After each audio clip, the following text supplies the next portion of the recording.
All right, so we'll see if we can get through more circle here today, and we'll kind of do some stuff here next week. So what we got going on is we've got midterm 1, and that's Wednesday, and that's 2nd of May, I think. And then now for in-class people, that'll be from 1 to 150. And for online students,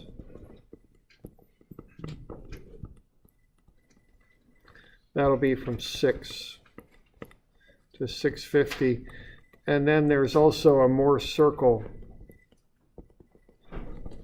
quiz, okay? That'll kind of be part of the exam, really, is what it is, but they're offered at 2 different times.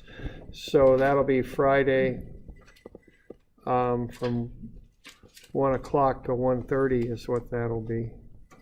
We'll have class afterwards and cover just a little bit of stuff. But then the quiz can also be Wednesday, like for the online students, if they like, they could do it Wednesday from just take a break, then come back in. So, whatever, 7:10 to whatever, 7:40 or something like that, So that way they could at least have, a little break to relax a little bit and look it over. But then if that won't work, we could come up with something else too for online students, okay? They could come in Friday if that worked. We could do something in a testing center or something like that. I'll have some different versions of this. They won't all be the same quiz, so I can work with that a little bit, okay? So you all good with that? We're good? This Friday? No. Friday, yes, the 4th. Or the Wednesday the 2nd, okay? So that'll be the deal with that, okay? So we good with that? Any questions? Okay.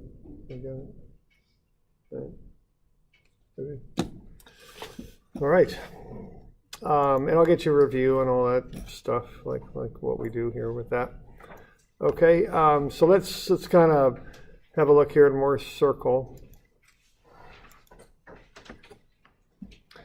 All right. So what this is, as we were talking about, this was developed by a fellow named Otto Mohr 100 and some years ago in the 1870s or 80s. And I even looked on Wikipedia, but they kind of got into all the theory and all that. So I was trying to figure out more about the history of it. But I'm thinking, they had the equations to work with, but they were just tough to work with the tools of the time. Apparently they didn't have slide rules back then, but all the same, even with a slide rule, it's a bit of a slog getting through this stuff. I don't know if they had people that, really were conversant in this kind of mathematics in those days, a lot of them anyway. So I suspect that Mohr came up with a circle to simplify these biaxial calculations we've been doing. Okay, and what he did, he combined the two normal and shear biaxial equations together by squaring and adding them up, and noticed a lot of stuff canceled out and ended up with a fairly simple equation that I've boxed in there at the top. And then he realized that was the equation of a circle, that the x ordinates would be the stress, the normal stress, and the y ordinates would be the shear stress. Okay, so that's what Mohr came up with. And so he was able then to plot up a circle, and the circle had coordinates of points on it. And if you look at the coordinates of the points in the circle, they represent the stresses at different angles in an element. Okay, the x ordinate is the normal stress, and the y ordinate is the shear stress. So that's what he figured out, and it's pretty good. It's a nice calculating tool, given what they used to calculate with in those days. It was a very handy way to approach it, easier than working through all these equations. Okay. All right. So the one of the key things on this is you've got 2 points on the circle because you've got 2 states of stress to begin with. You can find the state of stress on the x-plane, and that's referred to as point A on the circle. And then you've also got the state of stress on the y-plane, and that's point B. Now, those points are 90 degrees apart in reality on the plate or element or whatever it is you're working with there. But using the biaxial equations and the Mohrs circle that's derived from them, that's based on an angle at 2 theta. So twice 90 is 180. So that's kind of handy because these points are 180 degrees apart on Mohrs circle, which means they make up a diameter. And that means if you find the average value, the average normal stress, sigma x plus sigma y over 2, and the average shear, which being as shears on 90-degree planes are equal in magnitude and have different signs, you can find the center point quite easily. The y value, the shear value for the center is always 0, and then the x value for the center is the average normal stress. And then you can plot up the circle pretty easily, and then once you've got that, there's some other ways you can calculate things off of the circle. So, it's pretty slick, like I was saying. So back in the old days, if you were doing this, you would find the state of stress on the x and y planes. Sigma x would be your x ordinate, tau xy would be your y ordinate for the x plane, and then sigma y would be the x ordinate, and tau yx would be the y ordinate for your second point. That makes up a diameter. So then you could just split that line, find the center of it. That would be the center point of your circle.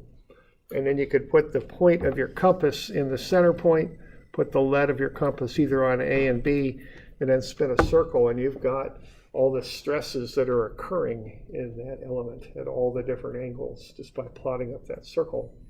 So pretty easy if you've got graph paper, a ruler or a scale, and a compass. You can just knock this thing out pretty quick. And I bet that was pretty handy back in 1880. Okay, that's what I'm thinking. All right, so I could, talk about the theory of this for rather a long time. I won't bother with it. Let's just look at an example. It's probably a better way to learn it. So we're going to do this thing twice. We're going to do it once 1880 style, and then we'll come back and we'll do it in the more modern analytical approach. Okay. So let's say we've got this element. Now this is the same plate that we've been working with in class for a while now. So there it is. So we've got the state of stress on the x-plane and the y-plane. We've got the normal stress and the shears.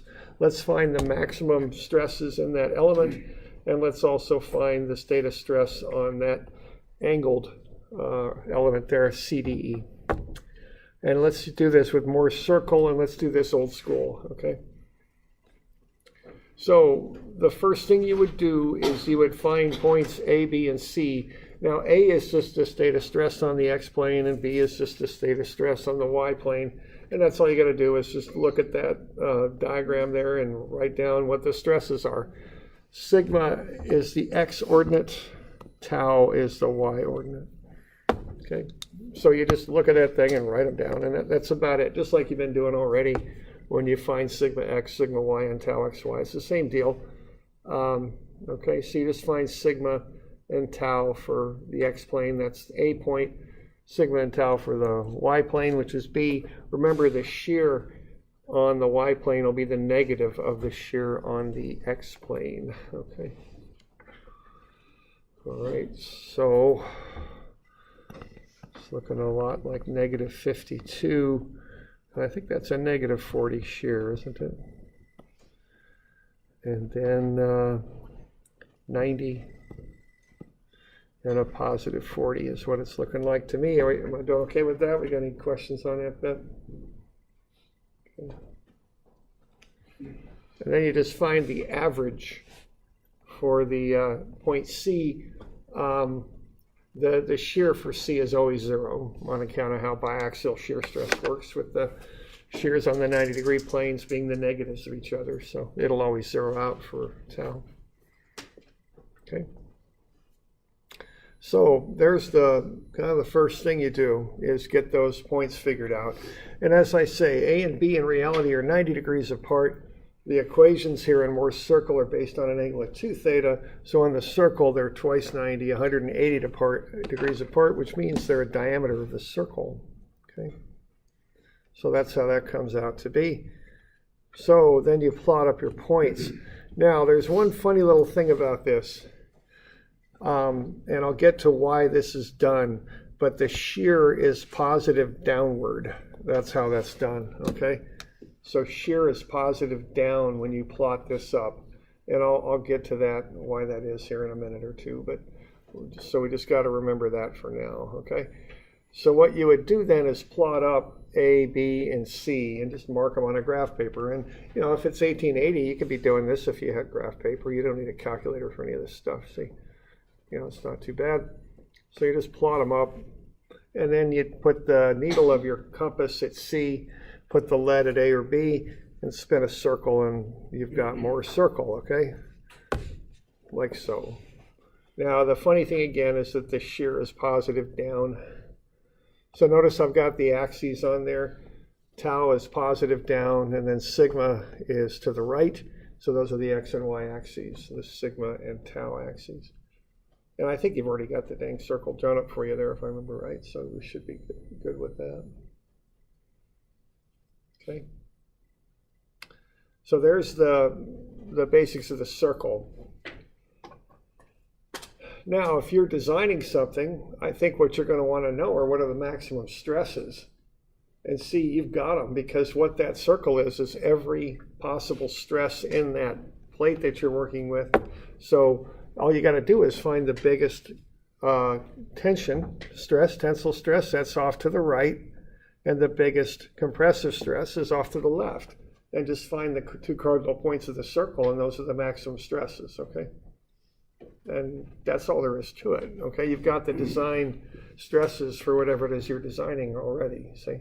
You just draw the circle, identify the extreme right of the circle. That's as big as the normal stress gets in the positive direction. And the extreme left of the circle, that's as big as the normal stress gets in the negative direction. So that's the biggest tensile and compressive stresses. And I'd estimate 100 and negative 62. Now, I might be a couple off, but who cares, man? You're throwing a safety factor of 1.5 on these things anyway. So maybe even those days 2, because their fabrication of steel and iron wasn't quite as good as it is now. So, okay. So if you're a couple off, you know, if you're just a couple % off, it's irrelevant. It doesn't make any difference, you know, given the safety factors you're using. Okay. So you all okay with that? We just identify the extreme right, and that looks to be off the graph paper about 100. Extreme left looks to be about 62 negative there. There you go. So now you know you got to design whatever you're designing for 100 tension and 62 compression. Okay.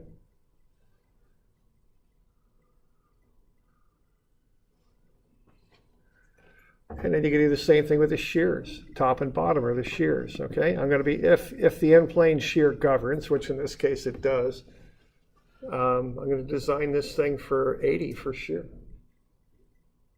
So just by starting off with your initial X and Y stresses and drawing a circle on a piece of graph paper, you got the design values. You know, you're good.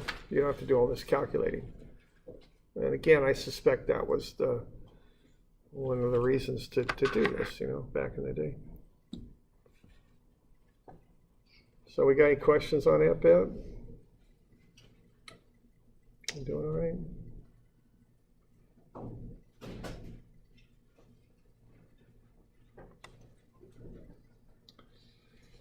All right.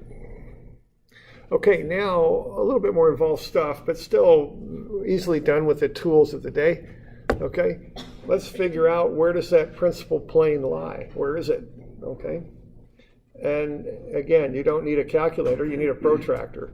So you lay a protractor with the center point of the protractor on the center of your circle. That's about there.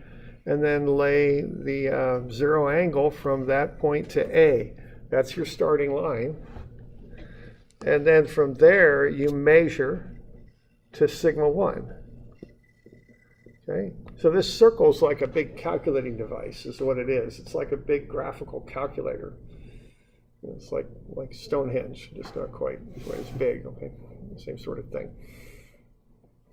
All right, and what I'm seeing there is we're going to go counterclockwise, and it looks off that protractor like about 30 degrees.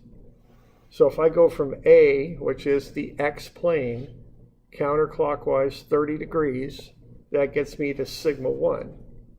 That's the idea, okay? So the actual angle on the element will be 15 degrees. So if I start on the horizontal, or excuse me, the reference plane, the vertical plane, and measure off of that, half of 30, that's 15 degrees, that's where that principal plane lies. So if I'm looking at where that plane is, the plane that has a compressive stress is 15 degrees off the vertical plane counterclockwise. And I know that magnitude there is 62. Okay. All right. And see, that's why they put shear positive downward, because if you do that, clockwise on the circle is clockwise on the actual element. Counterclockwise on the circle is counterclockwise on the actual element. If shear is positive up, you got to switch the directions of rotation to get everything to work, because this circle is just a big calculating device. And it just so happens that if you got shear up, if you measure counterclockwise on the circle like I'm doing here, you'd have to measure clockwise on the element. By putting shear down, everything lines up. Counterclockwise on the element is counterclockwise on the circle. Clockwise on the element is clockwise on the circle. So that's why shear is positive down, to get things to align properly. Okay.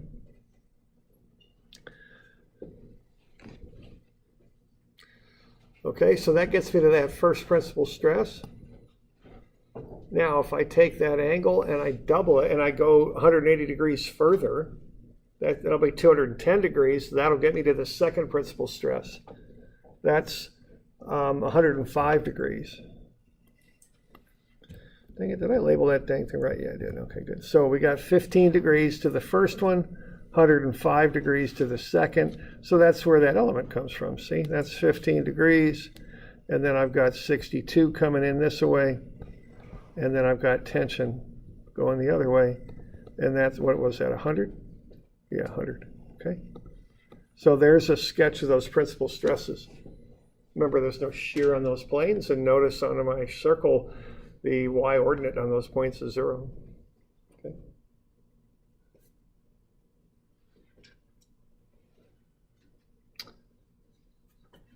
So if I got graph paper, compass, and a protractor, I can figure out the design stresses and also where they're coming from on my on whatever it is I'm working on.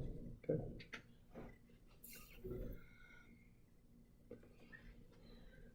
All right, we good with that? Okay.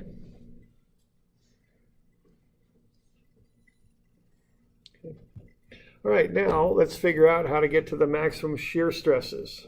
Same sort of deal. The maximum shear stresses occur straight down on that vertical line there, down at the bottom of the circle. So if I measure that angle with my protractor, I'm getting just about 120 degrees. If I take half of that, I get 60 degrees. So the maximum shear acts at 60 degrees over. There's where the maximum shear is going to occur. And what I got there is a positive shear on the bottom. Did we say that was 80? Is that what we said? Or 82, or what do we call that? 80, okay, thanks. So that's 80, and that's a positive down there because shear is positive downward. So that'll rotate the element counterclockwise.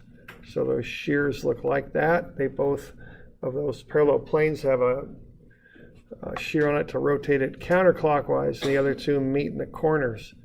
So I've got shears like that, and their magnitude is 80. And then the normal stress on that is the x-ordinate of that point, which I think is the center point. And so that's 19 positive. So those are all 19. So again, I've got the design value for shear. It's 80. I know what angle it's going to occur at. All with, I got all the stuff with a pretty minimum of effort. Okay.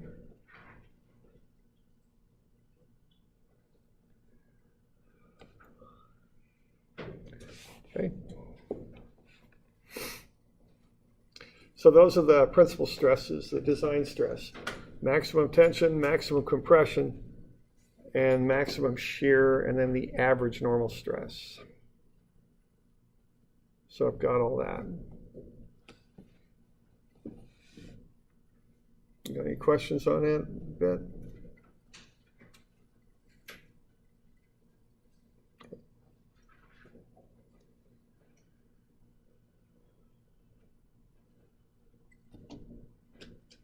Okay. So I got a little thing down there to fill in.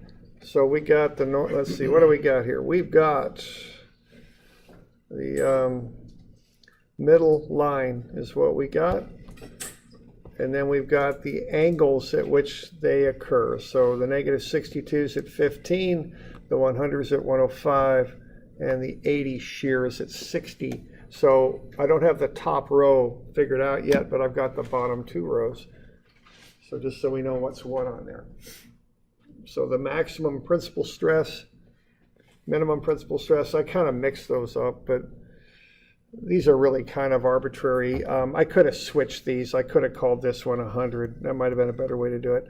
And then this other one at 105, and then this one minus 62 at 15, because the maximum would be the absolute value maximum of 100. You know, that probably would have been a better way to express that.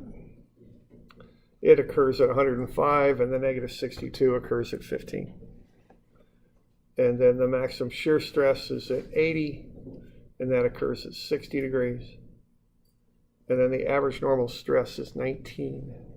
Okay.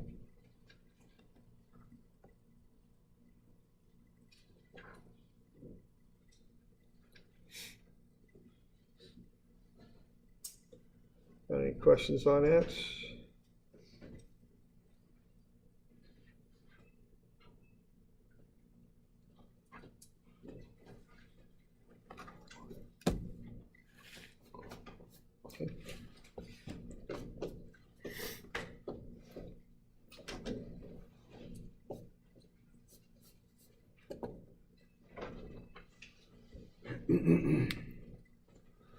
All right, now I also would like to figure out what's going on in that element CDE. Now that's 32 degrees off the vertical plane. That angle's measured counterclockwise. So to get that on the circle, what I do is I start at A, which is the vertical plane, and I rotate counterclockwise on the circle, not 32, but twice 32. Okay, so when you go to the circle, you're using the equations basically, which are based on angles of 2 theta. So you got to double the angle when you go from the element to the circle. Okay, so what I'm going to do there is I'm just going to get a protractor down there, and I'm going to measure 64 degrees, twice 32. So what I did, I lined the protractor up from the center to A, that's 0, and then I rotate this way 64 degrees. I just mark it off on the protractor and mark off this point on the circle. Okay. And then I just look at the scale that I've got on the axes. I try and figure out what's the coordinate of that point, see? So I'm not quite to 50 there, so I called it negative 48.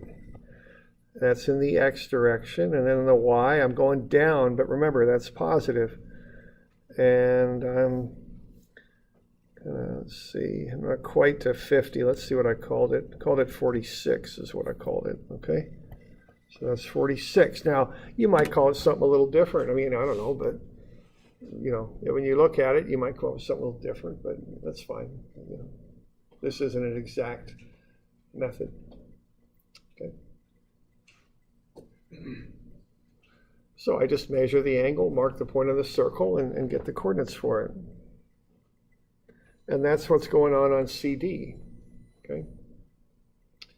And then to figure out what's going on DE, see that's 90 degrees off of this in reality, so it's twice that off on the circle. So twice 90 is 180.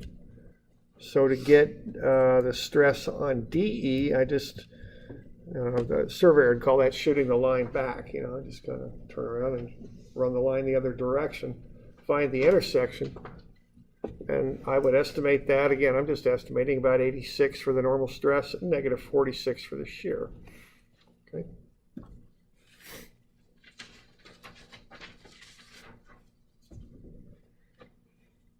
So you could find the stress at any orientation you want off the circle. Just remember to double the angle when you go from the element to the circle. Okay.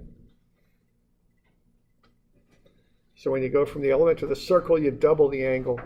When you go from the circle back to the element, you have the angle. Because the circle is based on the equations, and the equations use a 2 theta angle in them. Okay.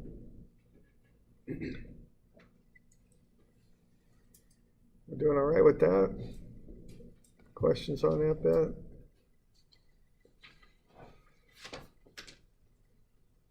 Okay.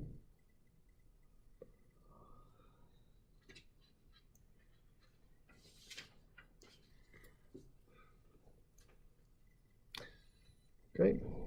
So then you can fill in the top row now. We've got those stresses figured out. So that's kind of the old school way of doing this. And you can see the use of it. Now, unfortunately, now we do this, but we get more accurate with our work here by using a calculator, which is a little bit silly in a way, because the original reason for this, I think, was people didn't have calculators. But now we use calculators to find the ordinates, the coordinates of these points. And I think kind of what happened with that was this stuff is really embedded in the literature that explains the theory of a lot of different things. The reason for that is that they developed a lot of that theory around the turn of the century, like soil mechanics. A lot of that stuff was developed from 1900 to 1920. So they were still using Mohrs circle to calculate things, but then they started doing it analytically, which is kind of a little bit overkill. Why not just run the equations, But they use Mohrs circle still to this day because you can see it for one thing, and that people kind of like that. And also, it's kind of embedded in the literature that's used to explain the theory of different things you might run into, advanced structural theory, soil mechanics, stuff like that. So let's do this a second time, but let's use a calculator this time.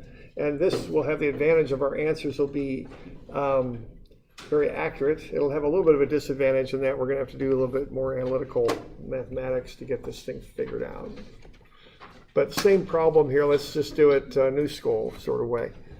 And I remember a student telling me that he was working an internship, and his boss told him to use Mohrs circle to figure out some strain kind of problems they were having with some of their machinery. So I think this thing is still used by people a fair amount. So the beginning of this is exactly the same as some on the next page there. It's exactly the same as the beginning of the previous problem. You find points A and B, find the center point, and construct a circle off of that. Okay, so I get those 2 points plotted up, and then I know that point C is the center of the circle. All right, now what I'm going to do, I'm going to draw the circle, and then I'm going to start building that so I can work with it. But now I'm going to start to get a little bit more analytical about how I'm going about this. All right. So what I'm going to do, I'm going to use right triangles in this circle. The hypotenuse, I guess hypoteni, I don't know, more than one hypotenuse. So it's like more than one rhinoceros. I don't quite know what to call them, but so the hypotenuse is the radius of the circle, and then we'll work with right triangles is what we'll do here to figure stuff out. So what I'm going to do here, I'm going to build a right triangle that goes from C to A and then has X and Y sides like that. And I've got enough information to figure stuff out about that triangle. Okay, so I'm going to start with that. There we go. Okay. And I'll call that vertex angle alpha, and that's not official notation. It's just I got to call it something, so I called it alpha. So now I've got a right triangle in there, and the radius of the triangle is the hypotenuse for the circle. Okay, and so I can figure some stuff out about that circle about that right triangle, because I know it's 40 high because the shear at A is 40. And I know the base of it is the difference between 19 and negative 52. So what I'm looking at there is the coordinate on A. So if I go negative 52 minus 19, I'll get negative 71. So that's that distance right there. Oh, and I've got it written down right there, don't I? And then I know I'm going from 0 at the vertex up to that negative 40 right here. So I know the two sides of the triangle is what's up here. Now when I draw that triangle up, I don't bother with the signs. You know, I'm just drawing a triangle. I want to figure out a couple of things about it. So I'm not going to put signs on it because I'll start getting confused. So I just put the absolute values in there so I get a triangle. So I've got a right triangle with the y side being 40 and the x side being 71. So if I take the radius, it's the square root of 40 plus, this 40 squared plus 71 squared, take a square root, that's 81.5. So that's the radius, that's how long that is. And then if I do an arctangent, an inverse tangent is what that is, right? Same thing. So tangent of 40 over 71, what I get is 29.4 degrees. So that angle in there is 29.4 and the radius is 81.5. So that's what I know about that triangle, and that's my starting triangle. That's going from A down to the x-axis is what it's doing. Okay.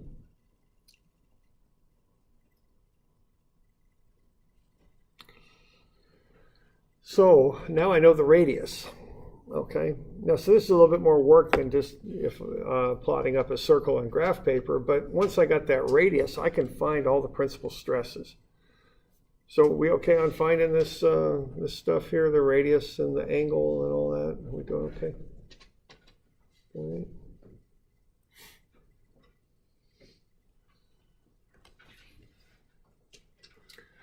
All right, so once I've got that, see if I got the radius, I can just add that and subtract it from the center point to find these principal stresses. So sigma 1 is 19 minus 81.5.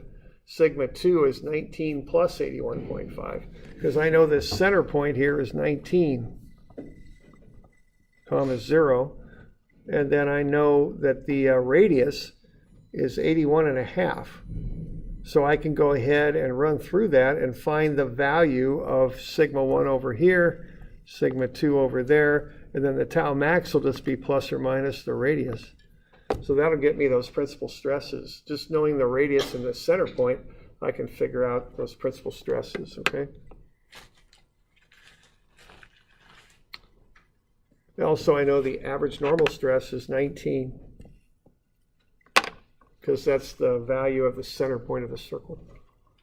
So it's a little bit more work to get these principles, but not too much more. You just got to find the radius of that initial right triangle, or the hypotenuse of it, and that equals the radius. And add and subtract that from your center point. That's all you got to do, okay? And you got all the principal stresses. So again, you can find those design stresses pretty darn quick, okay, with this circle.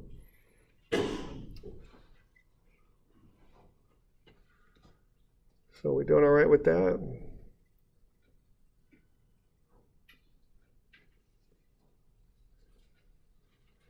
Okay. So there we go. So that's the stresses.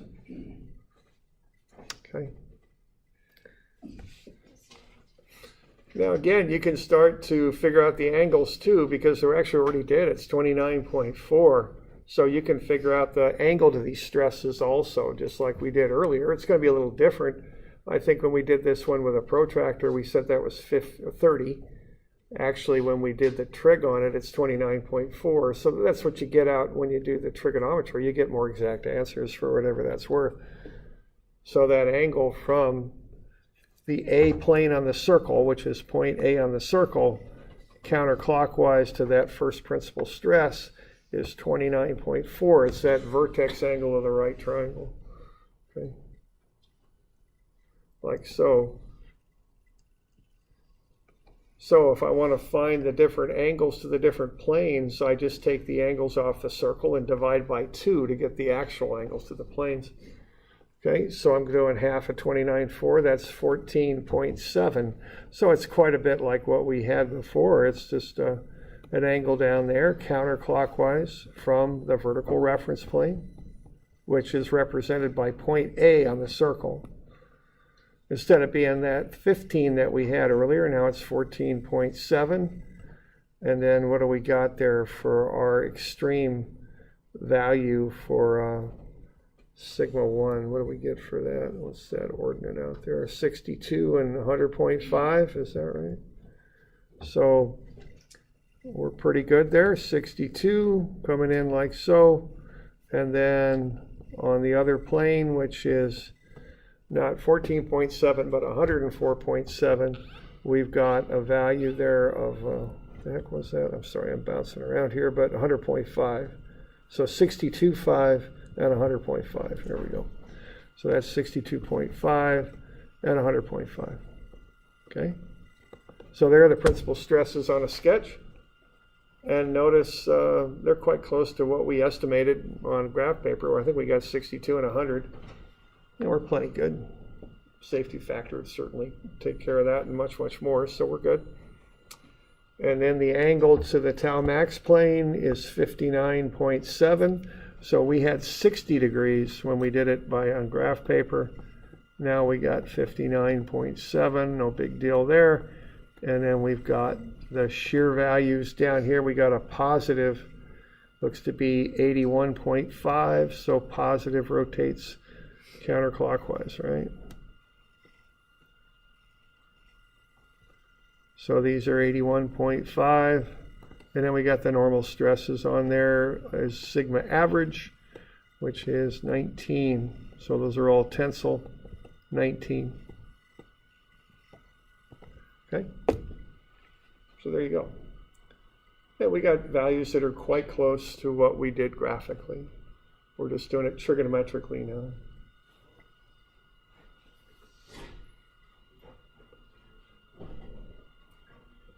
Okay. You got any questions on that? Yeah, so you doing okay?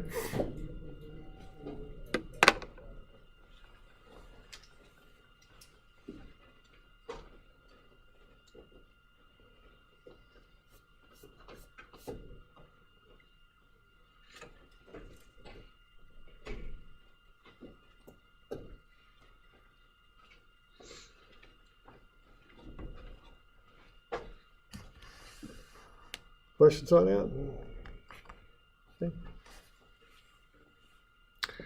Now you can find the state of stress on that CDE element 2. What you got to do, you got to rotate 64, twice 32, so 64 counterclockwise from A. Okay, and again, you do this using trigonometry. Okay.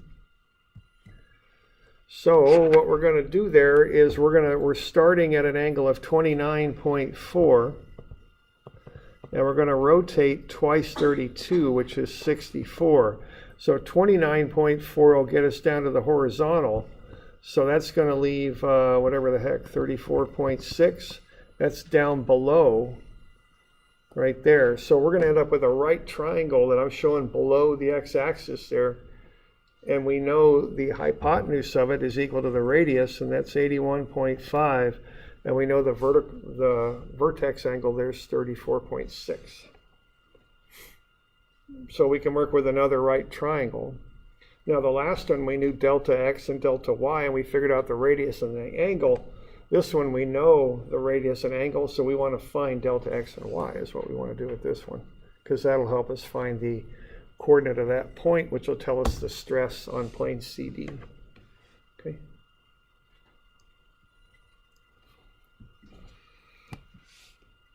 All right, so 32 times 2 gets you 64. Get the difference between that and the original angle you've got there above the x-axis, in this case 29.4, you get 34.6. That gets you this right triangle. Do the trigonometry there, you get cosine 34.6 times 81.5, you get negative 67.1. Now, one thing you really want to remember on this stuff is these triangles do not have a vertex at an x value of 0 normally. So you got to remember to offset that in there. This side of the triangle is 67.1, but you're not starting at 0, you're starting at 19. So to get the x value right there, which is the x value here, you've got to take 19, the starting value, minus the 67.1 and get negative 48.1. So that's the ordinate there, the x ordinate. So that x value of the vertex is offset from 0. You got to remember that offset when you're figuring up the coordinate there on that point. So we're finding the coordinate of this point right here, so that's negative 48.1. And then we want that y value. That one we don't got to worry about because the vertex is at y equals 0. And so that's 46.3. There we go. So this one's 46.3, so that'll get you the value of shear. It's down, so it's positive. Okay.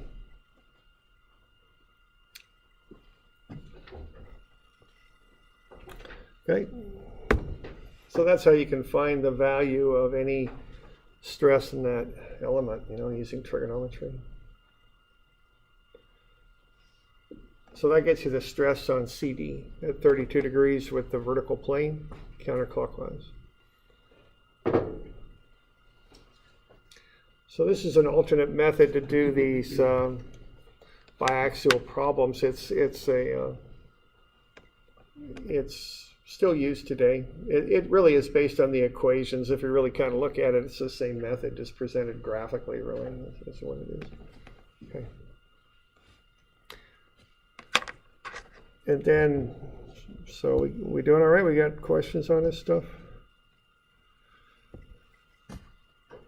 Okay.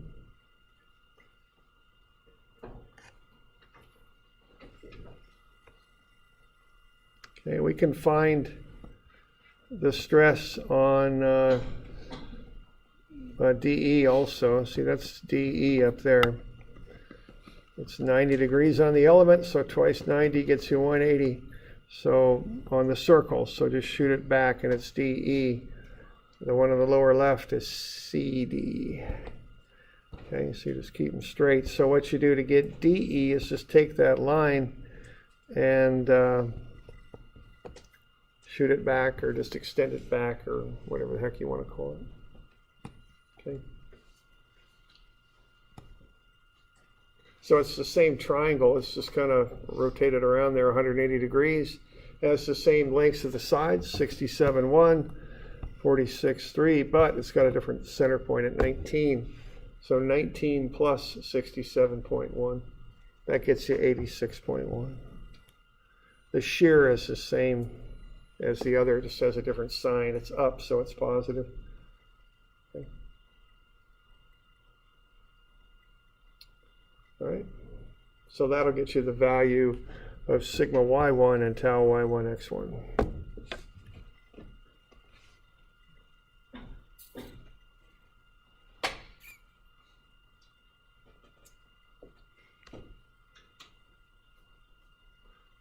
What is would we have to give both the shear correction and the graphical correction?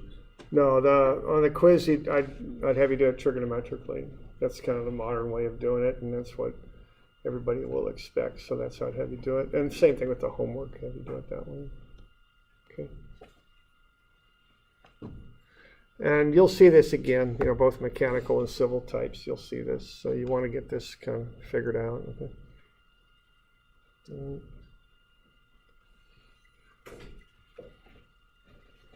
And you can see you fill in the values. They're very, very similar to what we got graphically. I mean, it's a little bit different, but pretty much the same.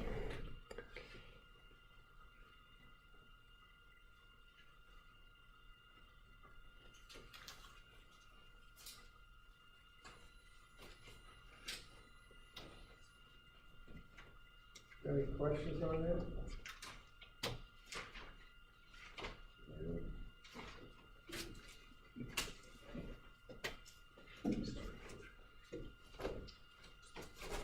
that's how we do that. A couple of these to be practicing on now. Yeah, more simple. So 211 and 12. Now, if you look in your book, 12A and B, I this is similar to how I would present it in a quiz too. I just give you a page to be working on. Okay, it's right there, and it's got graph paper on it and all that. So just go ahead and do that. Now, a couple of things on this. When you do these things on graph, when you do Mohrs circle, what I do is I draw a big circle on my graph paper first. Then I figure out where the points are, however they may lie. Then I figure out where the center point is. Then, after I've done all that, I put my axes in. Okay? I don't put my axes in first, because if I do that on my paper, before I know quite how the circle fits in with the axes, if I just say, okay, here's my axes, I might end up with a circle over here that's really small and way off to the side. So draw a big circle in the middle first, figure out kind of where your points are at, then put your axes in there in the right location. That way you'll have a nice big circle to work with, okay? I don't know if y'all are with me there, but if you put those axes in first, your circle can be way off to one side or the other. Just depends on how the numbers work out. Now, you could draw them half to scale and, use a protractor and see if it, use that as a check if you want. It might be a bit of trouble, but, you could. You don't have to, though, by any stretch. You could, I drew those things on AutoCAD. I mean, you could do that if you're familiar with AutoCAD and work them out that way. But I do want you to do the trig and show me the work on that, okay? And these will be due Friday, I think. That way I'll get them back to you before that quiz, okay? So the quiz is next Friday. These will be due Friday, this coming Friday. And is that the 27th, I think? Okay. There we go. We'll go over those on Thursday.